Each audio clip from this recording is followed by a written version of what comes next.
Hello everyone, Maurice here, and today I'm bringing you a meta report for Axie Infinity Origin Season 8. Now it's the late rare era, so let's just get into the report. First thing first, player-based statistics. First thing I want to highlight is that I feel like compared to same time last season, player base has actually shrunk by about 12%, even though it's not very significant. Well, maybe it's just fluctuation, but still, it could be just the crypto market not doing too well, but also like one of the other factors that I thought about, it could be that, of course, some high-profile top players in Origins have kind of shifted away or drifted away to like other games, maybe like Ronin games or something, and that might, of course, bring other casual players also with them. Meaning, or if the top player's not really playing, like let's say my favorite player not playing, then maybe I also try some new games that they are playing, and yeah, so maybe that's also a factor. But let's see. As the season goes along, let's see if this trend is consistent across the whole season. Okay, then let's actually get into archetype usage. And for archetype usage, for sure, I would say yeah, Giant Bubble is still very, very popular, especially at the lower ranks. Basically, I would say even like lower Challenger and below, like Dragon and all that. So here, of course, the dark blue is a Giant Bubble, but actually I should also highlight that the multiple archetype, like the light blue on the right here, a lot of them, I would say most of it is also basically Giant Bubble with a certain archetype. So even at the very top, like that could be like Giant Bubble with Anemone, with like maybe even like Topaz, Sandal, or what, right? So actually, most of it is also Giant Bubble. So you can see that, maybe even close to half of the matchup could be Giant Bubble at, the lower ranks, let's put it that way. But having said that, Giant Bubble is actually not the strongest at the very top. So you can see at the very top, let's say 2000 Victory Star Plus, which are at the time of writing about 13 players.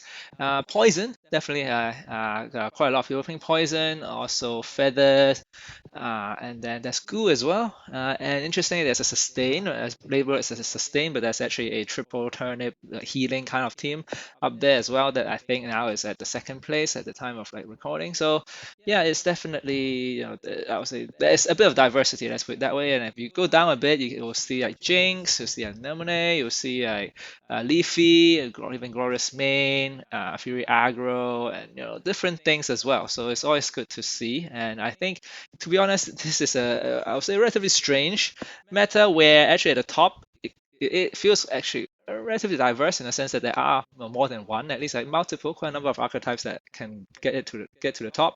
Whereas but actually the bottom, or when I say bottom, not really bottom, but more like a lower ranks, then it feels like Giant Bubble is just so good at lower ranks just to like it's just a very, very strong rune to have end games, especially against not so optimized teams that yeah, it's just so too good to not use for a lot of players. So that's why I think now it feels like it's actually the top that is okay, and then the lower ranks is a problem.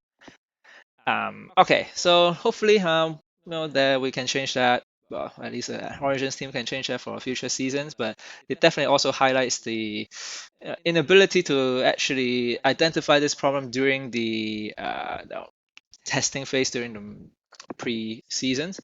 Just because preseason, I think a lot of the focus for a lot of players will be on just the Mystic part.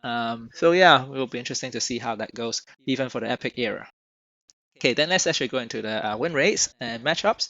So okay, here you can see I'll just make it smaller. Yeah, this is basically the win rates, and you can see Feather, Poison, Goo, Sustain. This Sustain is actually probably mostly the triple turnip team, healing team. Is of course doing pretty well at the top, and you can see the Giant Bubble is actually not the most best performing team. So this is why I say the top is actually fine, but it's the not so optimized team that will just get hunted down by the Giant Bubbles. Yeah, so it's also good to see that Leafy is also doing actually, pretty well. There's the optimized Leafy team is actually, climbing, I would say, but of course, the rest is pretty much even, right? Just because for most of the not so optimized team, they probably get to the equilibrium point where there's about 50% win rate. Interesting to see that Sando is actually not doing the best, so that's something that's interesting to note. Okay, so if you look at the matchups, then you can see that is actually, like, I would say, quite interesting to see that one very popular archetype, basically Giant Bubble, actually shaped the meta in that sense, in the sense that it kind of keeps a lot of archetypes in check, right? Things like basically slower teams and let's say spikes, that not that slow, but like poison, goo, meat sleep, even triple R, those. Well, even sustain, right? The slower teams just cannot compete with the giant bubbles, just because giant bubble is kind of like a combo OTK kind of team, or it can act as a combo OTK team, right? Where you just get so many bubbles and then it just sets a timer, basically. Right? If you are not fast enough, you lose. So that's can feel quite bad. But without that kind of team, then I feel like like other teams will, like without giant bubble, other teams might be able to shine a bit more and maybe even be too good. Like let's say goo. I'm looking at goo, right? It's pretty much positive across the board, maybe except for against hotbot, but hotbot's not too popular. So yeah, it's just gonna be, yeah. So Goo is the only thing that's holding it down is really Giant Bubble. Yeah, so I would say similar to Spikes. Spikes was very good last season. It's because of a lot of feathers. But then this is where you can see the knock-on effect, right? Because Spikes really cannot survive in this meta with Giant Bubbles. It's too many Giant Bubble. So then, of course, then Feather then has a good time, just because Feather like it's really tough against Spikes, but if Spikes is not here, then Feather is having a pretty good time. So Poison, I must say, is another one. Yeah, so it's actually doing pretty well against a lot of the different teams, except for Giant Bubble again. So Giant Bubble really just set a timer for the slower team.